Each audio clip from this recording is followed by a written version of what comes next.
And welcome to Hannity. A lot of breaking news this Thursday night. Tonight, Joe Biden, he's not interested in talking about Afghanistan. Nope. He wants to move on. He wants to pretend like it never happened.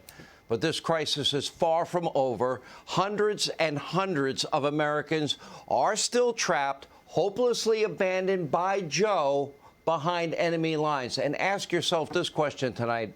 If it was you or someone you loved, cared about, if they were abandoned by a president of the United States behind enemy lines, hostage to the whims of terrorists, would you want your president and your country to move on and pull up stakes and say, well, you're on your own, because that's what the State Department has up on their website. We'll get to that in a minute.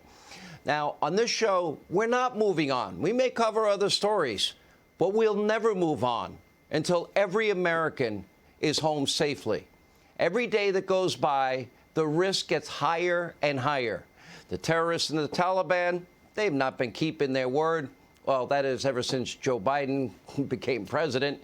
And they're, in fact, now going door to door, as we speak, executing anyone and everyone that they know that worked with the United States in the last 20 years. Congressman Michael Waltz said that Afghanistan is about to make 1979 in Tehran, 52 hostages, 444 days, look like a sleepover. It's that bad. Sadly, I agree with the congressman, and I pray to God we're both wrong. But Joe Biden, he can't seem to be bothered. The withdrawal was a circus parade of bad decisions.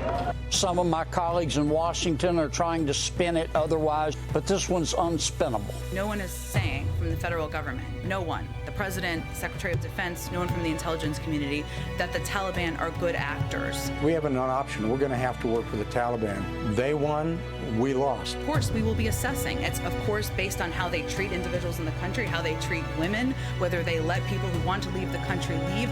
All of those are factors that we will be assessing. You can put perfume on a pig, but it still stinks. Americans held hostage, abandoned behind enemy lines. Day 19. Day 19, Americans held hostage, abandoned behind enemy lines by Joe Biden and his administration. But they call this an incredible success, an extraordinary success, the right decision that they made. And they stand by it. They still don't know exactly how many of our fellow Americans are actually trapped in Afghanistan. I'm hearing estimates as high as 1,000, maybe more. There's no plan whatsoever to get them out. There's no military help. There's no diplomatic help. And they're even saying you're on your own. Our own State Department. We'll get to that in a minute. No extraction efforts. Latest State Department alert telling people trapped behind enemy lines, make contingency plans to leave when it's safe to do so, that do not rely on U.S. government assistance. If that's not Americans being abandoned, I don't know what is. Do not rely on the U.S. government for assistance. Take that in. Remember, just 2 weeks ago, August the 19th, Biden proclaimed, if there are any American citizens left, we're going to stay until we get them all out. As the New York Post points out, that was just one of 6 major lies Biden told us about Afghanistan. The second lie, that was about our Afghan allied partners. On August 20th, Biden said, quote, we're making the same commitment to get out those Afghans who worked alongside us. Now, there are thousands of our partners with no way out, maybe as many as 10,000 plus, I'm told. In fact, a senior State Department official told Reuters News that the majority of Afghans who helped the United States did not make it out of Kabul. Even Biden's own Afghan interpreter, guy that helped save his life from Afghanistan, he's hopelessly trapped in the country. Well, Joe, you have all the great ways to say thank you. And just listen to this former Afghan interpreter on Fox and Friends earlier today. They're still waiting to see if they can find a light resource to get out. And I'm working my best here as well to see if I can get them out, if not the U.S., because they made a promise and they not kept it. They have not kept it. It's embarrassed the whole country and has put everyone in jeopardy. You also told me real quick there are assassinations going on right now, correct? They are going home to home. They're asking if they have been associated with the U.S. troops, armed forces, or government, or they have been in Afghan National Special Forces, and they would execute them right away.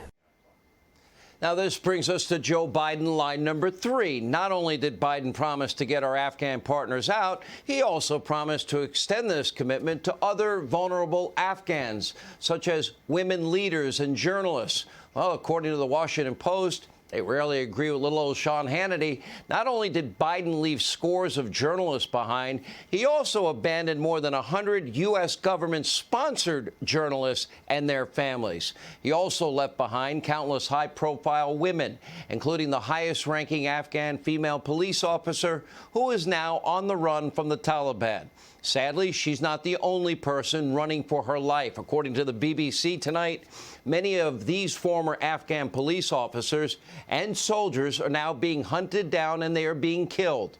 Lie number 4 by Joe Biden, he claimed there are no parallels between this withdrawal and Vietnam. I guess that was only a partial lie, since this withdrawal is demonstrably worse. Line number 5, Biden's promise to provide close air support to the Afghan army. Well, that stopped after he abandoned Bagram Air Base in July, and actually, in truth, it stopped almost on day 1 that he became president, and that one thing alone emboldened the Taliban and allowed them to advance, something they never tried with Donald Trump as president. The final lie, Biden claimed that, quote, the likelihood there's going to be the Taliban overrunning everything and owning the whole country is highly unlikely.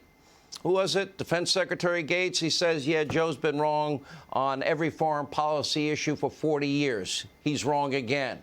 At the same time he was uttering those words, our intel community, this was not an intelligence failure. Americans need to know the truth. Our intel community was telling him something very different, with great emphasis on a daily basis. There's a reason the CIA pulled their people out 7 weeks ago. They were warning Joe Biden daily. Everyone warned Biden. The fight against the Taliban was not going well, and Joe did nothing.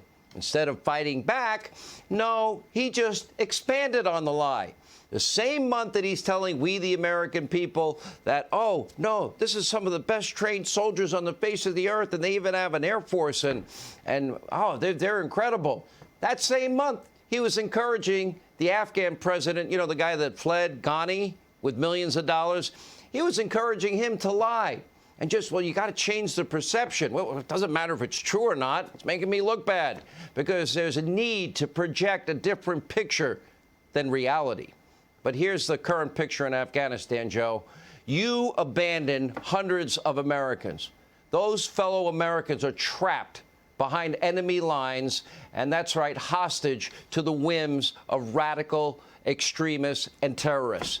Thousands of Afghani partners, you signed their death certificates. They will be murdered. And now a growing and active threat from ISIS-K inside of the country.